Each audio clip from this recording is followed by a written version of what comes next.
Stanley Kubrick's Eyes Wide Shut closes not with erotic spectacle, but in a toy shop at Christmastime, where symbols of desire, class, power, and artificiality converge. Helena's fascination with dolls and fairy tales like the Nutcracker and Babes in Toyland mirrors her parents' own entrapment as playthings in a world ruled by wealth and illusion. The store's shelves of mass-produced toys, occult echoes, and uncanny doppelgängers tie back to Kubrick's lifelong motif of synthetic beings.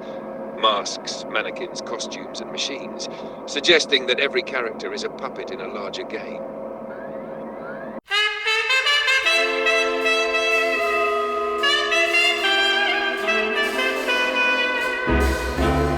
Eyes Wide Shut touches on a variety of sexual manifestations: heterosexuality, bisexuality, homosexuality, group sex, marital sex, adultery, voyeurism, prostitution, pedophilia, and necrophilia. But equally persistent are themes surrounding class, capitalism, wealth, and power. Just as the first line of dialogue, "Honey, you see my wallet?" is a direct suggestion of the association between sex and class, so is the final scene. It occurs, of all places, in a shopping center, where Bill and Alice are discussing the future of their relationship following his confession of all that has happened in the previous couple of days. They have taken their young daughter Helena shopping for Christmas gifts at a toy store. She runs around excitedly examining different items, already an enthusiastic consumer herself. In this setting, the Harfords are surrounded by a kind of decadence, perhaps just as pornographic as any of the film's sexual depictions. Racks and shelves bursting with toys, dolls, and teddy bears, mass-produced for consumption by the greedy people buzzing eagerly about. The scene is saturated with pagan, occult, and mythical imagery, with objects that have appeared elsewhere in the film: stars, wreaths, Christmas trees, and so on. Objects that appear on screen throughout the movie are visual symbols summarized at the end as products for sale, as if much of what we see existing outside of the characters' physical beings may actually be reflections of their interior psychological landscapes. Many toy shop items appear earlier in the film. The same stuffed toy tiger on Domino's bed is seen multiple times on a rack behind Alice. The antique baby buggy that Helena plays with recalls a stroller in Domino's apartment building. Carlotta Jr. boxes are visible with a picture of a girl doll and a miniature baby carriage, mirroring Helena with the baby carriage in the same scene. A stack of board games called Magic Circle refers to a protective circle used in ritual magic, like the one we see at the orgy ceremony, and also evokes fairy rings. At the film's opening, Helena mentions the Nutcracker while dressed in a tutu and fairy wings. And in the store, she looks at a Nutcracker-themed sugar plum fairy Barbie doll that is wearing a similar costume, which also resembles the angel ornament atop the Harfords' Christmas tree and recalls Cupid, Sabrina, and Giselle.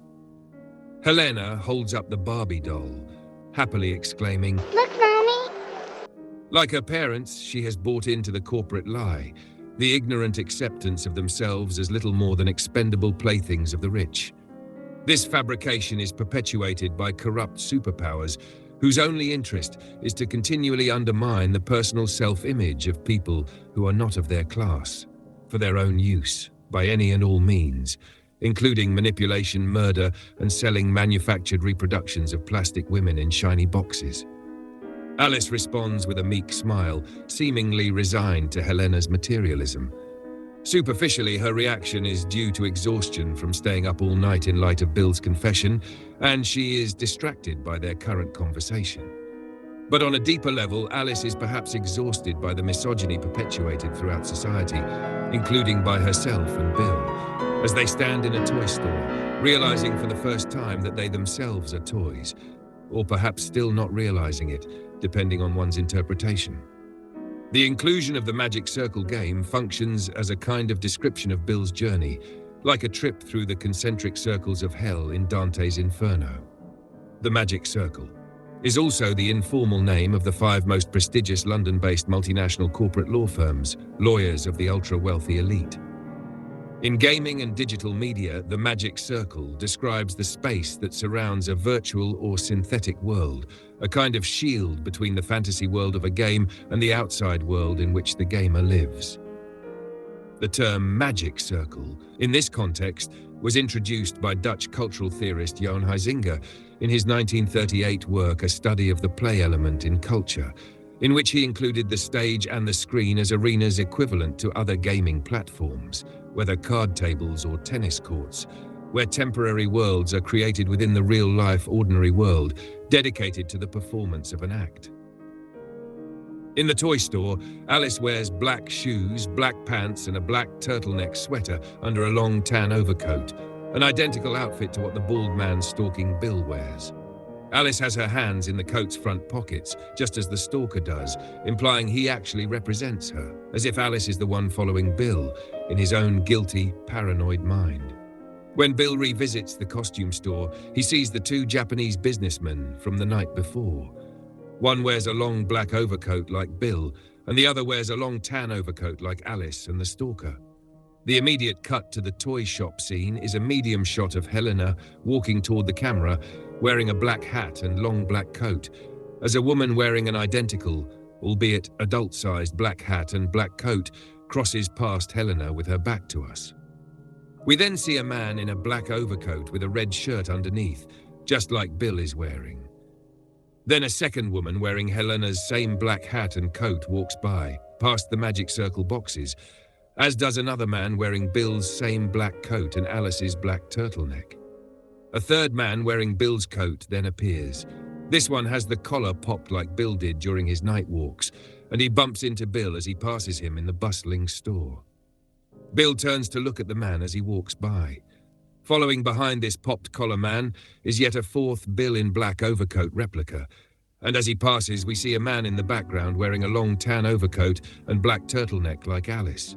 Soon after, a third Helena in black hat and coat woman walks by. Doppelgängers are everywhere, and always they are moving in the opposite direction of the Harfords, away from the camera so we cannot see their faces. Copies of copies. Multiple universes intertwining. Endless reproductions like the teddy bears, dolls, and figurines surrounding them. Kubrick films often feature objects that falsify or mimic human body parts in some way. Masks, mannequins, dolls, and costumes, synthetic, artificial people. In A Clockwork Orange, eyeball cufflinks, nude women body tables, a phallic sculpture, the masks that Alex and his cohorts wear, and Alex's one eye done up with doll-like false eyelashes. Killer's Kiss has a memorable climactic fight scene in a mannequin warehouse, where two characters hurl plaster body parts at each other. In The Killing, thieves wear clown masks during a robbery. Barry Lyndon extensively employs elaborate costumes and wigs. Masks hang on the hotel walls in The Shining. 2001, A Space Odyssey features HAL, an artificial intelligence, and Eyes Wide Shut has the masks, cloaks, mannequins, and dolls in the toy shop. The Kubrick-developed, Spielberg-directed film Artificial Intelligence, AI, also involves the synthetic person theme, with a Pinocchio-like story about an android child who wants to be human. Loosely adapted from Brian Aldiss's short story, Super Toys Last All Summer Long, Kubrick spent years developing the concept and story outline after buying the rights in the early 1970s. At one time intending it to be his next movie after Eyes Wide Shut, Kubrick envisioned Artificial Intelligence to be the most spectacular special effects film ever made. It was rumored he had been waiting for technology to progress to the stage at which he could construct an actual robot to play the lead part of the android boy.